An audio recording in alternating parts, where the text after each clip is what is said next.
খবর শুনছেন Hooghly news TV YouTube channel থেকে। প্রথমেই দেখে নেব আজকের সংবাদ শিরোনাম। অনুগামীদের ভিড়, ফুলের বৃষ্টি, 2 বছর পর বোলপুরে কেষ্ট, জানালেন শরীর সায় দিলে দিদির সঙ্গে সাক্ষাৎ। রাত জেগে নাটক, মোমবাতি জ্বালিয়ে ছবি তোলা, জুনিয়র ডাক্তারদের আন্দোলনের পোস্টমর্টম চান দিলীপ। টাকা আটকানোর নির্দেশ দেওয়া সম্ভব নয়, পুজো অনুদান মামলায় হস্তক্ষেপ করল না হাইকোর্ট। রেল দুর্ঘটনা, বাংলায় লাইনচ্যুত হয়ে ছিটকে গেল পরপর বগি। তৃণমূলের নতুন দ্বন্দ্ব শুরু, মমতার যন্ত্রণা বাড়িয়ে সতর্কবার্তা হেভিওয়েট মন্ত্রীর। প্রিয় দর্শক, আপনি কোন জেলা থেকে দেখছেন কমেন্ট করে জানাবেন, এবং আমরা এই ভিডিওটিতে 2000 লাইক ও 1000 সাবস্ক্রাইব টার্গেট করেছি, তাই আমাদের টার্গেটটি সম্পূর্ণ করবেন। অনেকেই আমাদের খবর শুনছেন কিন্তু সাবস্ক্রাইব করছেন না, ভুলে যাচ্ছেন, তাই এক্ষুনি সাবস্ক্রাইব করে নিন। আসছি বিস্তারিত খবরে।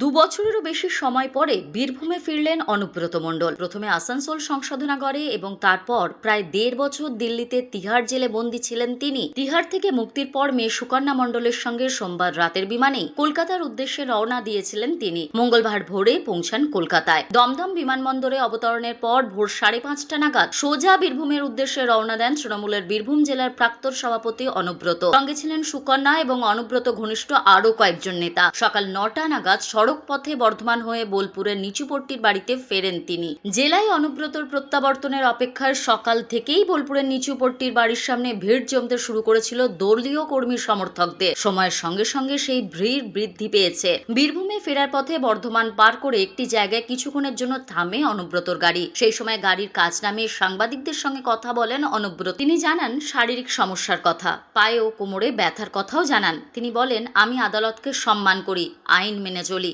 সঙ্গে কথাও বলেন দিদির জন্য আছি, বরাবরই থাকবো। অনুব্রতর গ্রেফতারির পর মুখ্যমন্ত্রী তথা দলনেত্রী মমতা বন্দ্যোপাধ্যায় বলেছিলেন, কেষ্টকে বীরের সম্মান দিয়ে ফিরিয়ে আনবো। ঘটনাচক্রে মমতারও মঙ্গলবার বীরভূম জেলায় প্রশাসনিক কর্মসূচি রয়েছে। দক্ষিণবঙ্গের একাধিক জেলায় বন্যা পরিস্থিতির আবহে বীরভূমে প্রশাসনিক বৈঠক করার কথা রয়েছে তার। ঠিক সেই দিনেই কারা মুক্তির পর বীরভূমে ফিরছেন অনুব্রত। দলনেত্রীর সঙ্গে কি মঙ্গলবার সাক্ষাৎ হবে অনুব্রতর, তা নিয়েও চর্চা চলছে রাজনৈতিক মহলে। অনুব্রতকে সে প্রসঙ্গে প্রশ্ন করায় তিনি জানান, শরীর ভালো থাকলে দেখা হবে মুখ্যমন্ত্রীর সঙ্গে। বোলপুরের নিচুপট্টিতে অনুব্রত মণ্ডলের বাড়ির সামনে কর্মী সমর্থকদের ভিড়। 2022 সালের 11ই আগস্ট গরু পাচার মামলায় সিবিআই এর হাতে গ্রেফতার হয়েছিলেন অনুব্রত।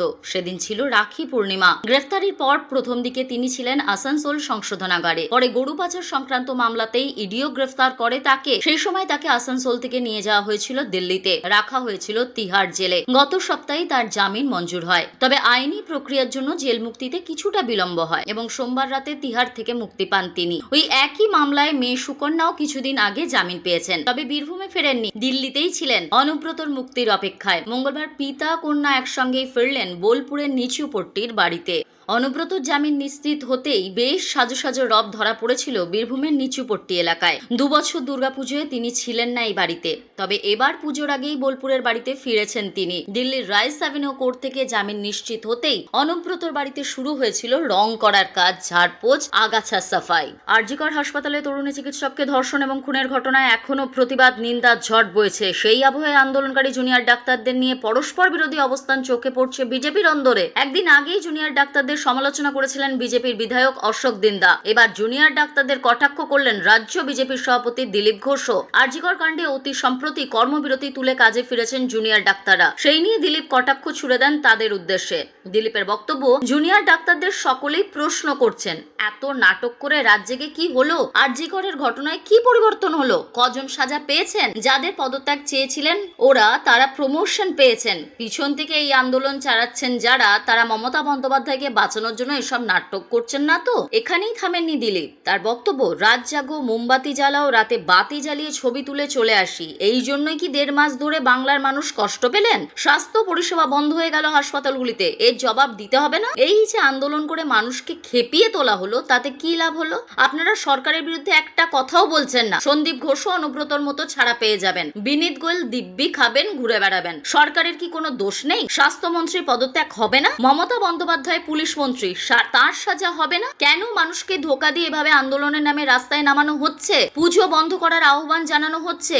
মানুষ এই আন্দোলন থেকে কি পেলেন? জুনিয়র ডাক্তারদের আন্দোলনের পোস্টমর্টমও এদিন দাবি করেন দিলীপ। তিনি বলেন, এত বড় আন্দোলন, এত বড় শো, রোজ একবার করে রাস্তায় এসে নাটক, তালি দেওয়া, রেজাল্ট কি হলো? এটা সোপ অপেরার মতো হচ্ছে কি? রেজাল্ট চাই, পরিবর্তন চাই। আবার কোনো মহিলা ডাক্তারের উপর এমন হবে না, কেউ কি গ্যারান্টি দিতে পারবেন? হাসপাতালে দাদাগিরি, গুন্ডামি চলছে, ভয়ের পরিবেশ রয়েছে। বেড পেতে, ওষুধ পেতে, ডাক্তারের অ্যাপয়েন্টমেন্ট পেতে টাকা দিতে হয়। এর কি কোনো পরিবর্তন হবে? সাধারণ মানুষ প্রশ্ন তুলছেন।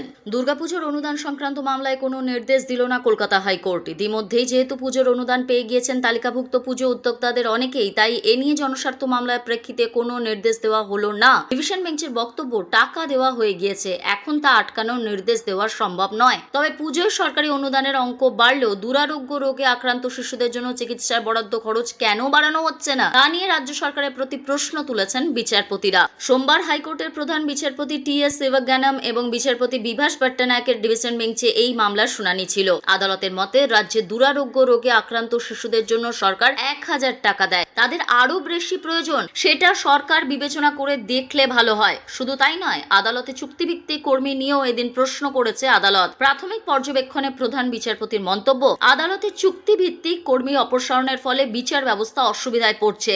আমার শপথ গ্রহণের সময় যখন মুখ্যমন্ত্রী এসেছিলেন, তখন এখানকার চুক্তিভিত্তিক কর্মীরা তার সঙ্গে দেখা করে সুরাহার দাবি জানিয়েছিলেন। সম্প্রতি পুজোর অনুদান হিসেবে জনস্বার্থ মামলা দায়ের হয়েছিল হাইকোর্টে। মামলাকারীর দাবি, দুর্গাপুজোর জন্য গত কয়েক বছর ধরেই ক্লাবগুলিকে অনুদান দিচ্ছে রাজ্য সরকার। প্রতি বছর বাড়ছে সেই অনুদানের অঙ্ক, এবছরও তার ব্যতিক্রম হয়নি। পুজোর সংগঠনগুলির সঙ্গে প্রস্তুতি বৈঠকেই 85,000 টাকা অনুদান দেওয়ার কথা ঘোষণা করেছিলেন মুখ্যমন্ত্রী। আগামী বছর অনুদান বাড়িয়ে 1 লক্ষ টাকা করা হবে বলেও জানানো হয়েছে। আইনজীবীর অভিযোগ, পুজোর অনুদান বেড়েছে, অনেক ক্লাব অনুদান ফিরিয়েও দিয়েছে, কিন্তু খরচের বিষয়ে সঠিকভাবে অডিট হচ্ছে না। বছরের পর বছর আদালত নির্দেশ দেওয়ার সত্ত্বেও জনগণের টাকা খরচের কোনো হিসাব দেখানো হয় না। অর্থাৎ অনুদানের টাকা কোথায় খরচ হচ্ছে, আদৌ পুজোয় খরচ হচ্ছে কিনা, সেই বিষয়ে কোনো নজরদারি নেই বলে দাবি তার। এ নিয়ে ক্যাগ রিপোর্ট পেশের আবেদন জানানো হয়েছে আদালতে। আবেদনকারীর বক্তব্যের পরিপ্রেক্ষিতে কার্যত কটাক্ষ করে প্রধান বিচারপতি বলেন, 85,000 টাকায় কি হয়? 85,000 টাকায় প্যান্ডেল বা পুজোর কোনো কাজ হওয়া সম্ভব না।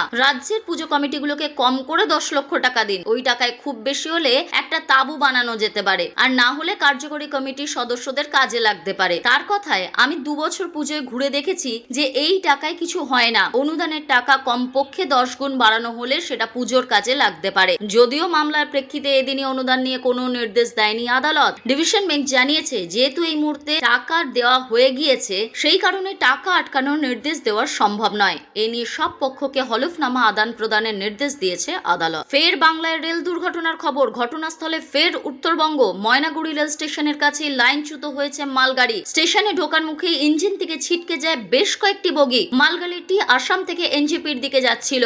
দুর্ঘটনায় ক্ষতিগ্রস্ত হয়েছে রেলের বৈদ্যুতিক খুঁটি। কিভাবে এই দুর্ঘটনা, খতিয়ে দেখছে রেল দফতর। এই ঘটনায় আংশিক প্রভাব পড়েছে ট্রেন চলাচলে। নির্দিষ্ট সময়ের থেকে দেরিতে চলতে শুরু করে দূরপাল্লার একাধিক ট্রেন। কিভাবে ঘটলো এই ঘটনা, খতিয়ে দেখছে রেল দফতর। গত 17 জুন উত্তরবঙ্গের রাঙাপানিতে মালগাড়ির সঙ্গে কাঞ্চনজঙ্ঘা এক্সপ্রেসের ভয়াবহ সংঘর্ষ হয়। মৃত্যু হয় 10 জনের। মৃতদের মধ্যে মালগাড়ির চালকও ছিলেন। তার 1.5 মাসের মাথায় ফের রেল দুর্ঘটনা ঘটে উত্তরবঙ্গে। লাইনচ্যুত হয় মালগাড়ির 2টি কন্টেনার। কেন বারবার ঘটছে দুর্ঘটনা? প্রশ্নের মুখে পড়েছে রেলের নিরাপত্তা। কিছুদিন আগেই মধ্যপ্রদেশের রেল লাইন থেকে উদ্ধার হয় পরপর বিস্ফোরক পদার্থ। লাইনের উপর দিয়ে সেনার বিশেষ একটি ট্রেন যাচ্ছিল। সেনা কর্মীদের ওই ট্রেন উড়িয়ে দেওয়ার পরিকল্পনা ছিল বলে ধারণা পুলিশের। রেল লাইন থেকে কমপক্ষে 10টি বিস্ফোরক পদার্থ উদ্ধার হয়। বিষয়টি নিয়ে তদন্ত শুরু হয়েছে। প্রথম ঘটনাটি সামনে এসেছে মধ্যপ্রদেশের সগাফতা রেল স্টেশন সংলগ্ন এলাকা থেকে। রেল লাইনের উপর কমপক্ষে 10টি বিস্ফোরক পদার্থ রাখা ছিল বলে পুলিশ সূত্রে খবর। রবিবারই আবার উত্তরপ্রদেশের কানপুরে প্রেমপুর স্টেশনের কাছে রেল লাইনের উপর রান্নার গ্যাসের সিলিন্ডার রাখা ছিল। একটি মালগাড়ি যাচ্ছিল সেখান দিয়ে। দ্রুত ব্রেক কষে মালগাড়ি থামান চালক। গোষ্ঠীদ্বন্দ্ব এবং তৃণমূল কার্যত সমার্থক শব্দ বলেই এতদিন দাবি করত বিরোধীরা। তবে কিছুদিনের জন্য তৃণমূল সেই সমস্ত কিছু ভুলতে শুরু করেছিল। কারণ তারা নিজেদের মধ্যে দ্বন্দ্ব করবে নাকি গোটা রাজ্য জুড়ে তাদের বিরুদ্ধে মানুষের যে ক্ষোভ তৈরি হয়েছে তা সামাল দেবে, সেটা নিয়ে শাসক দলের মধ্যে তৈরি হয়েছিল অস্বস্তি। তাই দলের পক্ষ থেকে বলা হচ্ছিল যে এই সময় কোনো দ্বন্দ্ব নয়, দল থাকবে, সব থাকবে। তাই এখন সবাই মিলে যে পরিস্থিতি তৈরি হয়েছে তার মোকাবিলা করার চেষ্টা করুন, মানুষের পাশে থাকুন। আরজিকর নিয়ে এখনো তৃণমূলের অস্বস্তি যখন বৃদ্ধি পাচ্ছে, ঠিক তখনই এবার দলের একাংশকে কার্যত প্রকাশ্য সভা থেকে সতর্ক করে দিলেন রাজ্যের উত্তরবঙ্গ উন্নয়ন মন্ত্রী উদয়ন গুহ।